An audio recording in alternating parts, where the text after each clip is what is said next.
అమరావతితో మొదలై హంద్రి నీవా దాకా కూడా పారుతూ ఉన్నాయి. ప్రతి విషయంలో కూడా ఎక్కడ ఏది చేయాలన్నా ఏ కార్యక్రమం అయినా అభివృద్ధి పేరిట ఆ కార్యక్రమంలో అవినీతి చోటు చేసుకోవడం అనేటువంటిది నిత్యకృత్యంగా మారిపోయింది. ఈరోజు గతంలో చూస్తే కాంట్రాక్ట్ సంస్థలు ఏదైతే ఉన్నాయో రింగు కాకుండా ప్రజాధనాన్ని వృధా కాకుండా ఈరోజు జగన్మోహన్ రెడ్డి గారు అనేక చర్యలు చేపట్టాడు. వాటన్నిటికీ ఈరోజు దాదాపుగా మంగళం పాడి కాంట్రాక్ట్ సంస్థలు రింగ్ అవుతున్నాయి, ప్రజాధనం వృధా అవుతుంది. దాంతోపాటు ప్రశ్నిస్తానంటూ వచ్చినటువంటి వాళ్ళు కొంతమంది ఈరోజు ప్రశ్నించలేక ఆ అవినీతి పాలకులతోనే అంటగాకేటువంటి పరిస్థితి ఏర్పడింది. ఈరోజు పరిస్థితి అందరి కాడికి దోచుకోవడం, ఆ దోచుకున్నది మొత్తం దాచుకోవడం అనేటువంటి సిద్ధాంతం మీద పనిచేస్తున్నారు తప్ప ప్రజల అభివృద్ధిని గురించి కానీ సంక్షేమాన్ని గురించి కానీ ప్రజల యొక్క ధనాన్ని గురించి ఏ విధంగా మనం బాధ్యతగా వ్యవహరించాలి, కస్టోడియన్స్గా వ్యవహరించాలి అనేటువంటి కనీస విషయాలని ఈరోజు దృష్టిలో పెట్టుకునేటువంటి పరిస్థితులు లేదు. అందుకే చెప్పాం, గత ప్రభుత్వంలో ఉన్నటువంటి అనేక రకాలైనటువంటి క్రైటీరియాలు ఉన్నాయి. ఆ క్రైటీరియాలు ఒక్కొక్కటిగా ఈరోజు మారిపోతున్నాయి. సిండికేట్ అవ్వాలి, అధిక ధరలకి కాంట్రాక్టర్లు కట్టబెట్టాలి, ఆ విధంగా ఏ పద్ధతిన దానిని అవలంబించడానికి మార్గాలు సుగమం చేయాలనేటువంటి దాని మీద దృష్టి పెడుతున్నాయి తప్ప గతంలో ఈ రాష్ట్రంలో ఈ దేశంలోనే ఒక అత్యున్నతమైనటువంటి కాంట్రాక్టింగ్ విధానాన్ని జగన్మోహన్ రెడ్డి గారు తీసుకొచ్చారు. వాటిలో రెండు ప్రధానంగా మనం మాట్లాడుకోవాలి. ఒకటి జ్యుడిషియల్ ప్రివ్యూ, రెండవది రివర్స్ టెండరింగ్ పద్ధతి. ఈ రెండింటిని కూడా చంద్రబాబు నాయుడు ప్రభుత్వం రాగానే ఏదైతే ప్రజాధనం దుర్వినియోగం కాకుండా ప్రజాధనాన్ని కాపాడడానికి, కాంట్రాక్టర్ల మధ్య పోటీతత్వం నెలకొల్పడానికి, రింగు కాకుండా అవినీతికి పాల్పడకుండా ఉండడానికి జగన్మోహన్ రెడ్డి గారు ప్రభుత్వంలో తీసుకొచ్చినటువంటి జ్యుడిషియల్ ప్రివ్యూ ఏదైతే ఉందో దానిని అటకెక్కించారు.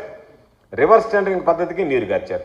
వీటి రెండింటికి సంబంధించి రద్దు చేసి గతంలో ఉన్నటువంటి మొబిలైజేషన్ అడ్వాన్స్ అంటే ఏంటి? కాంట్రాక్ట్గా కుడి చేత్తో ఇవ్వడం, ఎడం చేత్తో తీసుకోవడం కమిషన్. ఆ పద్ధతిని మరలా గతంలో లేనటువంటి పద్ధతిని మరలా ఈరోజు తీసుకురావడం జరిగింది.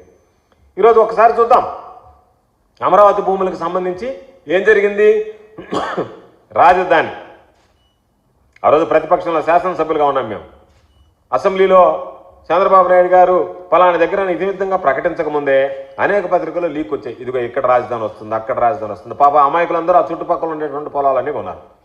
ఒక పక్క వ్యాపారస్తులు రియల్టర్ల దృష్టి మరలించి, మరో ప్రక్క ఎక్కడైతే మీరు అమరావతి పెట్టాలనుకున్నారో అక్కడ ఇన్సైడర్ ట్రేడింగ్ ప్రారంభించి అక్కడ ఉన్నటువంటి వాళ్ళని, నీకు సంబంధించినటువంటి వాళ్ళు, ప్రభుత్వంలో ఉన్నటువంటి వాళ్ళు, పాలకులు నేరుగా వాళ్ళకి సన్నిహితులు, శ్రేయోభిలాషులు, బంధువులు అందరికీ ఎక్కడ అమరావతి అనేటువంటిది వస్తుందో చెప్పి వాళ్ళ ద్వారా భూములు కొనిచ్చి ఈరోజు ఆ భూములకు సంబంధించి ఆ రాజధాని ప్రాంతంలో భూములకు సంబంధించి ఈరోజు ఒక్కసారి చూస్తే ఆ రోజు కొన్నటువంటి భూముల విలువ ఈరోజు అక్కడే అమరావతి ఏర్పాటు చేశారు. చెప్పడానికేమో రకరకాలుగా చెప్పారు.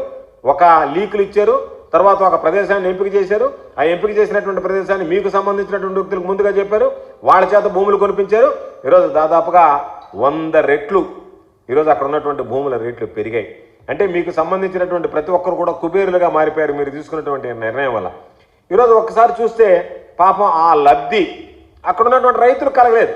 ఎందుకంటే వాళ్ళు భూములన్నీ కొనేసుకున్నారు. చౌకగా కారు చౌక కొన్ని అయితే పాపం కొట్టేశారు, కొన్ని కొనేశారు, కొన్ని లాగేసుకున్నారు, కొన్ని బెదిరించి బ్లాక్మెయిల్ చేసి పీకేసుకున్నారు, రకరకాలైనటువంటివి చేసినారు. ఆ లబ్ధి రైతులకు జరగలేదు. కానీ పాపం అక్కడ తరతరాలుగా కనిపెట్టుకున్న ఆ భూమిని నమ్ముకున్నటువంటి వ్యక్తులకి ఈరోజు మాత్రం ఆ లబ్ధిని తెలుగుదేశం పార్టీ 2014-19లో ఎవరైతే ఆ రోజు పాలకులు ఉన్నారో వాళ్ళకి సంబంధించినటువంటి వాళ్ళ యొక్క ఆలోచన ప్రకారం వాళ్ళు ఎవరికైతే కట్టబెట్టాలో, ఎవరికైతే అధికారం అప్పచెప్పాలనుకున్నారో వాళ్ళందరికీ కూడా అవన్నీ అప్పచెప్పి దాదాపుగా ఈరోజు 100 రెట్లు పైన ఆ భూములు పెరిగి వాళ్ళు కుబేరులుగా మారిపోయేటువంటి పరిస్థితి ఏర్పడింది. ఇప్పుడు అది ఆ అవినీతి వ్యవహారం ఏదైతే ఉందో అది అంచెలంచెలుగా ఈరోజు మరలా అమరావతి నిర్మాణం పేరుతో కాంట్రాక్టుల దగ్గరకు వచ్చింది. ఈ కాంట్రాక్టుల దగ్గరికి వస్తే గతంలో ఏదైతే పొరపాట్లు జరిగాయో 2014-19లో ఒక వ్యవస్థీకృతమైనటువంటి అవినీతి ఏదైతే కార్యకలాపాలు ఊపందుకున్నాయో వాటి మరలా పురుడు పోసుకున్నాయి, వాటికి మరలా ఊపురులు ఊపుతున్నారు. అవి మరలా తీసుకొచ్చారు.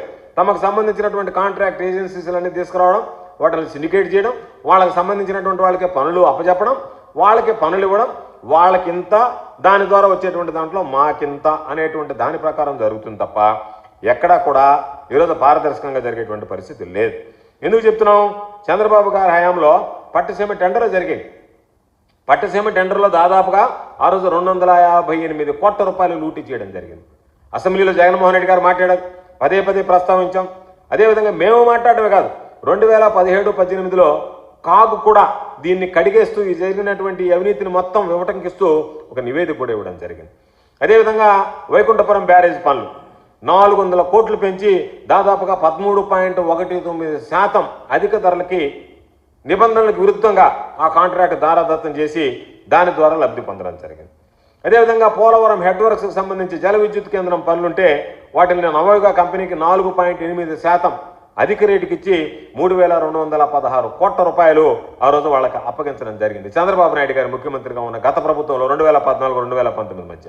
అందుకని ఇప్పుడు మరలా అదే రీతిలో ఏదైతే గతంలో కాంట్రాక్టర్లను అడ్డుపెట్టి ఖజానాను దోచారో అదేవిధంగా మరొకసారి కాంట్రాక్టర్లను అడ్డుపెట్టి ఖజానా దోచుకునేందుకు సిద్ధమవుతున్నారు. దానివల్లనే ఈ రివర్స్ టెండరింగ్ అని జ్యుడిషియల్ ప్రివ్యూ పద్ధతులన్నిటికీ మంగళం పాడారు. ఈరోజు వైఎస్ఆర్ కాంగ్రెస్ పార్టీ ప్రభుత్వంలో సిస్టమ్ ఉన్నది, జ్యుడిషియల్ సిస్టమ్ ఉంది. జ్యుడిషియల్ సిస్టమ్ ఏంటి? ఒక హైకోర్టు న్యాయమూర్తిగా పనిచేసినటువంటి వ్యక్తి ఈ కాంట్రాక్టులన్నింటినీ పరిశీలించేవాడు. ఏదైనా తప్పులుంటే ఆ కాంట్రాక్ట్ వెనక్కి పంపించేవాడు. ఆ కాంట్రాక్ట్ అప్లోడ్ అయ్యేది కాదు. అది ఎవరు కాంట్రాక్ట్ అసలు అప్లోడ్ కూడా అయ్యేది కదా. కాంట్రాక్ట్లో ఏదైనా తప్పులుంటే ఆ తప్పులో వెనక్కి పంపిస్తే అంటే ఏదైనా న్యాయపరమైనటువంటి అంశాలు కానీ భవిష్యత్తులో ఏదన్నా ఇబ్బందులు కానీ లేదా వాటికి సంబంధించి ఎవరికన్నా ఆయోచితమైనటువంటి లబ్ధి చేకూర్చేటువంటి విషయాలు ఉంటే వాటిలన్నింటిని కూడా పరిగణలోకి తీసుకుని దీనివల్ల ఇది నష్టం జరుగుతుంది, దీనివల్ల ఎదుగో ప్రజాధనం వృధా అవుతుంది అని చెప్పి వాటిని వెనక్కి పంపించేటువంటి పద్ధతి ఉండేది.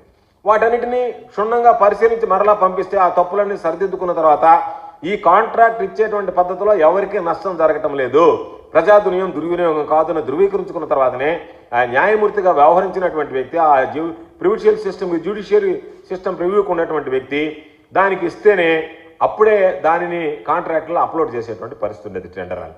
దాన్ని రద్దు చేసేశారు. అదేవిధంగా ఇప్పుడు చూస్తే టెండర్లకు సంబంధించినటువంటి దాంట్లో ఆ రోజు పారదర్శకత ఉండేది, ఈరోజు ఆ పారదర్శకత లేదు. కారణం ఏమిటి అంటే ఈరోజు ఆ పారదర్శకత అనేటువంటిది ఉంటే వీళ్ళు సిండికేట్ కావడానికి రింగ్ కావడానికి అవకాశం ఉంటుంది కాబట్టి దాన్ని పక్కన పెట్టారు. ఆ రోజు 100 కోట్లు దాటినటువంటి ప్రతి పని ఏదైనా కానీ 100 కోట్లు దాటింది అంటే అది ఖచ్చితంగా జ్యుడిషియల్ ప్రివ్యూకి వెళ్లాల్సిందే. దాని ప్రకారం L1 ఎవరు అనేటువంటి నిర్ధారించేటువంటి వాడు. ఆ రోజు ఒకసారి చూస్తే జ్యుడిషియల్ ప్రివ్యూ అయిపోయేది, కరెక్ట్గా ఉంది టెండర్ అయిన తర్వాత టెండర్ అప్లోడ్ చేసేవాడు. టెండర్ దాఖలు చేసినటువంటి వాడు L1 వేసినా కూడా దానికన్నా ఎవడన్నా నేను తక్కువకు వస్తానంటే రివర్స్ టెండరింగ్ సిస్టంలో దాన్ని తగ్గించి వేసుకునేటువంటి అవకాశం ఉండేది. ఎవరు అంతిమంగా మేము తక్కువకు చేస్తాము అని అంటే వాళ్ళకి ఇచ్చేవాళ్ళు, లేదు ఎవరో రాకపోతే L1గా ఎవరు కోట్ చేశారో వాళ్ళకి ఇచ్చేటువంటి వాళ్ళు. కాబట్టి ఇది పారదర్శకంగా ఆన్లైన్ సిస్టమే, ఎవరు పోవడమో కూర్చోవడమో లేకుండా ఆన్లైన్ రివర్స్ టెండరింగ్ స్టార్ట్ అయ్యేది. రివర్స్ టెండరింగ్ ప్రకారం తగ్గించుకునేవాళ్ళు. ఈరోజు ఆ రివర్స్ టెండరింగ్ విధానం కానీ జ్యుడిషియల్